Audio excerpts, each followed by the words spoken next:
కొడవలూరు మండల కేంద్రంలోని జిల్లా పరిషత్ ఉన్నత పాఠశాలలో పేరెంట్స్ టీచర్స్ మీటింగ్ కార్యక్రమం జరిగింది. ఈ కార్యక్రమానికి గ్రామంలోని విద్యార్థుల తల్లిదండ్రులు, ఉపాధ్యాయులు పాల్గొని పాఠశాల అభివృద్ధిపై, విద్యార్థుల భవిష్యత్తుపై చర్చించారు. ఈ సందర్భంగా టీడీపీ నాయకుడు కోవూరు వెంకి మాట్లాడుతూ, కూటమి ప్రభుత్వం ఎన్నికల సమయంలో ఇచ్చిన హామీ మేరకు తల్లికి వందనం పథకాన్ని అమలు చేస్తోందన్నారు. కొడవలూరు మండలం చంద్రశేఖరపురం గ్రామంలో ఒకే కుటుంబానికి చెందిన 4 పిల్లలకు ఒక్కొక్కరికి 13,000 రూపాయల చొప్పున తల్లి ఖాతాలో 52,000 రూపాయలు జమ కావడం సంతోషకరమన్నారు. పాఠశాలలో మరమ్మతులకు గురైన తరగతి గదుల సమస్యను కోవూరు ఎమ్మెల్యే వేమిరెడ్డి ప్రశాంత్ రెడ్డి దృష్టికి తీసుకెళ్లి పరిష్కరించేందుకు కృషి చేస్తానని తెలిపారు. పాఠశాల అభివృద్ధికి ప్రజాప్రతినిధుల సహకారం అందిస్తామని పేర్కొన్నారు.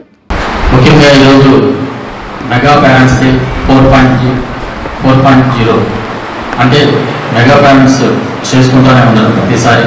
నిన్న తల్లికి వందనం పట్టడం మనకు నిన్న 13,000 రూపాయలు తల్లికి వందనం పట్టడం మన ప్రతి తల్లి అకౌంట్లోకి జమ చేయడం మన కోటి ప్రభుత్వం జమ చేయడం జరిగింది. అది ఒకరికి కాదు, ప్రతి కుటుంబ సభ్యులలో 4 కాదు, 3 కాదు, 5 మంది కాదు, 5 మందిలో ప్రతి ఒక్కరికి చెప్పిన హామీ ప్రకారం మన చంద్రబాబు నాయుడు గారు, లోకేష్ బాబు గారు ఇవ్వడం చాలా గర్వంగా ఉంది.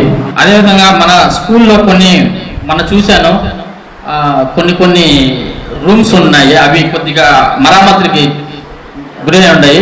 ఆ మరామతుల కొరకు మా ఎమ్మెల్యే గారైన శ్రీమతి వేమిరెడ్డి ప్రశాంత్ రెడ్డి మేడం గారికి, మన ఎంపీ గారికి కొద్దిగా ఈ రెఫరెన్స్ లెటర్ ఇవ్వాలనుకుంటున్నాను.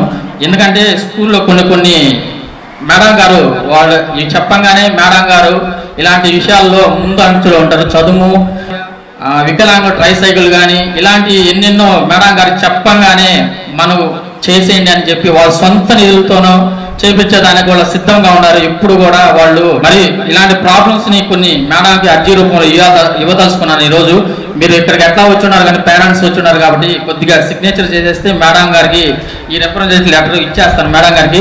ప్రధానోపాధ్యాయులు సత్యనారాయణ మాట్లాడుతూ, విద్యార్థుల చదువుపై తల్లిదండ్రులు ప్రత్యేక శ్రద్ధ చూపాలని సూచించారు. తల్లిదండ్రులు, ఉపాధ్యాయుల సమన్వయంతోనే విద్యార్థులు చదువులో రాణించి ఉన్నత స్థాయికి ఎదుగుతారని తెలిపారు. విద్యార్థుల భవిష్యత్తు కోసం ప్రభుత్వం అమలు చేస్తున్న తల్లికి వందనం పథకం అభినందనీయమన్నారు. 3 చక్రాల మీద నడుస్తూ ఉంది. ఒకటి పేరెంట్స్, 2 టీచర్స్, 3వది స్టూడెంట్స్. అందులో మొదటి పేరు పేరెంట్స్ అని చెప్పారు. ఎందుకంటే మొట్టమొదటి పేరెంట్స్ సహకారం లేనిది, పేరెంట్స్ ఇంట్రెస్ట్ లేనిది, పేరెంట్స్ పట్టించుకోనిది టీచర్స్, స్టూడెంట్స్ కూడా ఏం చేయలేదు. కాబట్టి ముఖ్యంగా పేరెంట్స్ అంతా చక్కగా 100 మంది దాకా వచ్చి మీ పిల్లల భవిష్యత్తు గురించి మాతో చర్చించడానికి వచ్చినందుకు అందరికీ ముఖ్యంగా మా పాఠశాల తరఫున ధన్యవాదాలు. ఈ సంవత్సరం పాఠశాల ప్రగతిని వివరిస్తాను. ప్రభుత్వం నుంచి అనేక పథకాలు ఉన్నాయి. అందులో ముఖ్యమైనది విద్యాశక్తి ప్రోగ్రాం ఒకటి, పాల్ ల్యాబ్. మనకు 30 ట్యాబ్స్ ఇచ్చి పిల్లల ఇంటర్నల్ ఐక్యూ టెస్ట్ చేసి వాళ్ళకి ఏం కావాలో జరిపించేటువంటి ఒక మహత్తర ప్రోగ్రాం అది. మనకు 30 ట్యాబుల ద్వారా ఆ ప్రోగ్రాం నడుస్తుంది. రేపు ఆగస్టు 1st వీక్ నుంచి ఈ సంవత్సరానికి స్టార్ట్ అవుతుంది. ఇంకా ఈ సంవత్సరానికి స్టార్ట్ అవ్వలేదు. విద్యాశక్తి ప్రోగ్రాం వారం నుంచి నడుస్తుంది. ప్రతిరోజు ఐఐటి మద్రాస్ వాళ్ళ చేత ఫౌండేషన్ క్లాసెస్ రోజు 6th ఒకరు, 7th ఒక రోజు, 8th, 9th ఒక రోజు జరుగుతాయి.